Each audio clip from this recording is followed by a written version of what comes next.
Nice to meet you, David, and thanks for coming. Thank you for JACCC for supporting this movie and having me tonight. I really enjoyed making this movie, so I'm so happy to show you today.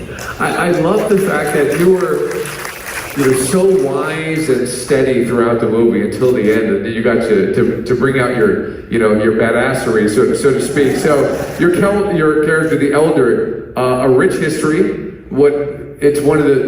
It had the deepest history when it comes to all the characters in this. Wide range of experiences within the movie. So what it was like to bring that character to life for you in this movie? Elder has her own background and history, family drama, and own revenge story. That's one of the most important theme in the movie. So I had a little pressure, but I worked with the director David before, another David, and when I read the script, I thought this is a great adaptation from the Japanese novel with a great international cast to show it to the world. So I was proud of myself to be a part of this movie. And just on set, I really enjoyed the collaboration with David, Brad, and all other casts. So I just follow the script and my instinct. That's it. I just really enjoyed on set. It was great. And David, being David Leitch, wonderful director. And I love the blend of English and Japanese that you saw in this. In fact, I don't know if you caught it, even at the very beginning, Staying Alive was being sung in Japanese. That was like awesome. I gotta look that up. But the film, even though it took place on a train the entire time, it actually was shot in the Sonio studio lot, which is remarkable. It's amazing visual. So what was that like to be in the studio lot? Yeah, they created a great set. Train and platform. We all felt like we are staying real station or get on the train or something. They've done a great job. It was the first movie after pandemic started and just before vaccination. So we were a little scared to, fight in a small train. But we had a COVID test 3 times a week, and then supporting each other, believing in each other. So those kind of things made a great teamwork, right? We should survive together, or something like that. So before fighting the enemy, we fought against the COVID, and then we totally, succeed, and then survived, and then finished shooting on time. So it's unbelievable, and now I can show you the movie. So happy about that.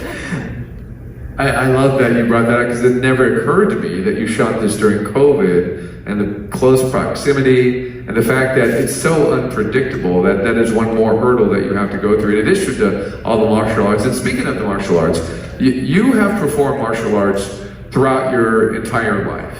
And here you got to bring it out again, and the sword play and stuff like that. That was fantastic. But how difficult was that with all the choreography and what you had to pull off?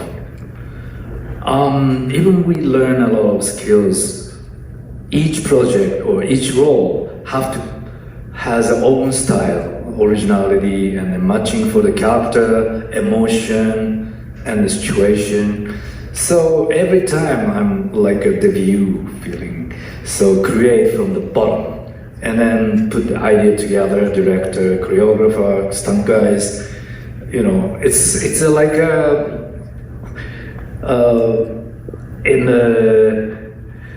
making the sandcastle on the beach. Everyone's saying a lot of ideas, and then like action kids working together, playing around.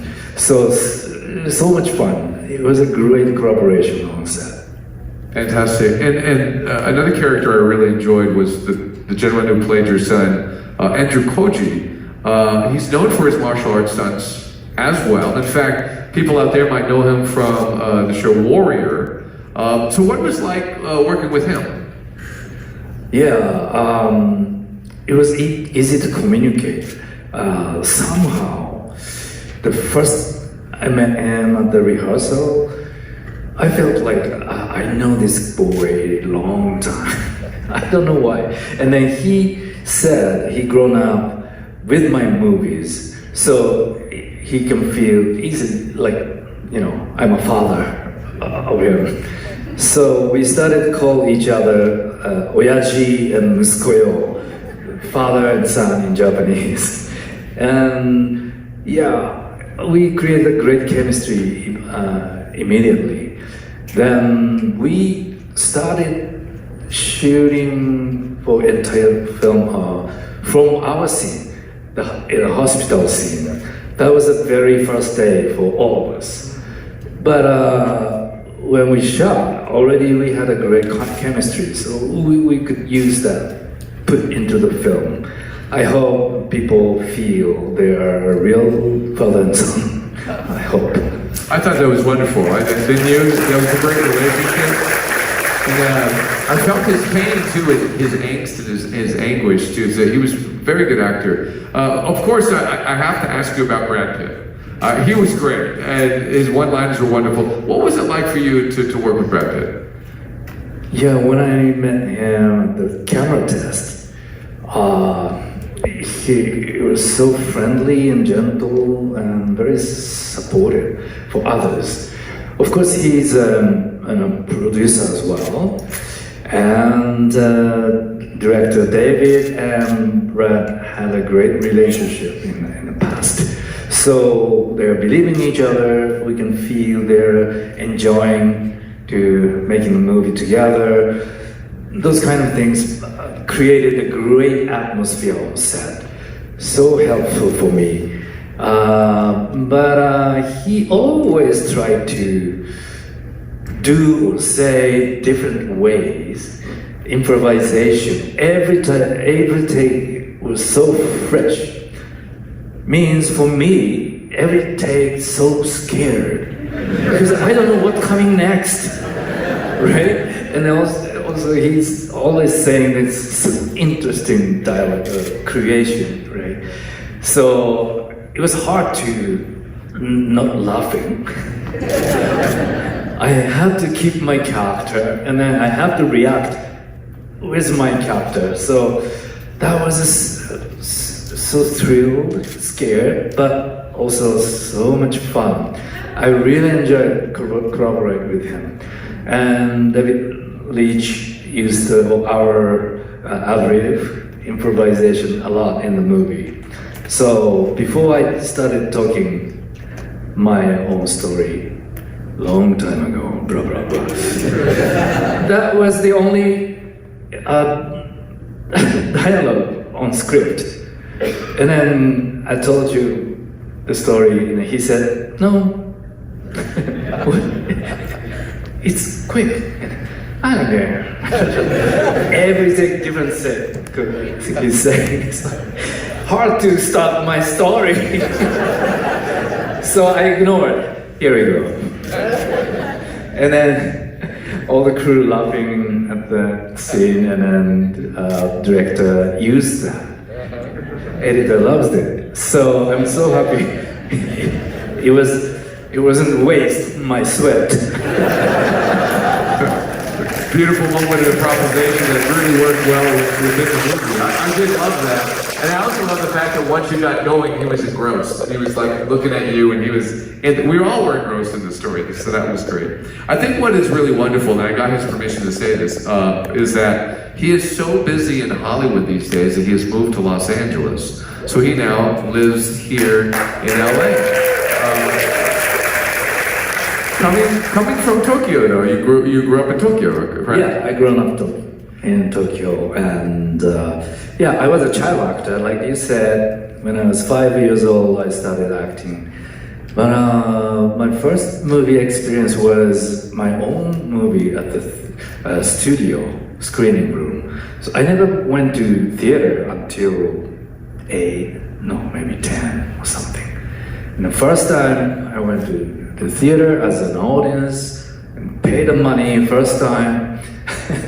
I watched a lot of Hollywood movie, European movies, and then in all the big stars doing own stunts or singing, dancing, everything by themselves. And I felt, oh, this is the biggest service to the audience. So if I can continue acting in the future, I want to do everything by myself, I thought, when I was 10. Then where can I start training? And then finally, I joined to the Japan Action Club when I was 13 years old. And just training until I redebut when I was 17. Then, after that, I tried to do everything by myself. So, after 40 years old, yeah, almost 40 years old, that was my first experience in a Hollywood movie, in The Last Samurai, 20 years ago. At that time, I stayed in LA for the post-production because they had no supervisor for the Japanese culture. So I tried to check all the dialogues or background, CGI, everything. And then I spent 6 months together. Then, oh, this is a great thing to do in the future, I thought. Introduce our culture to the world correctly or something. Then I decided to move to LA. Yeah, because we have a language program or marketing program. So we felt the big wall between East and West at that time. But I thought, okay, if there is a wall, I want to break the wall in our generation and make a bridge for the next generation. That's gonna be my one of important mission, I thought. So then, if I stay in Japan, I cannot do that. Okay, let's go to LA. I moved here for 2005 when I was 44 years old. So almost like my second life started in LA. Well, we are so happy to have you, and we congratulate you on a wonderful movie. And I love the fact that you are concerned about bringing these two cultures together and helping that manifest. And I think one big criticism with Hollywood was they've always basically ignored these Asian themes, Japan themes, Japanese American themes. So it's wonderful to see you help out with that and see your presence here. Ladies and gentlemen, Hiroyuki Sanada, thank you so much for coming out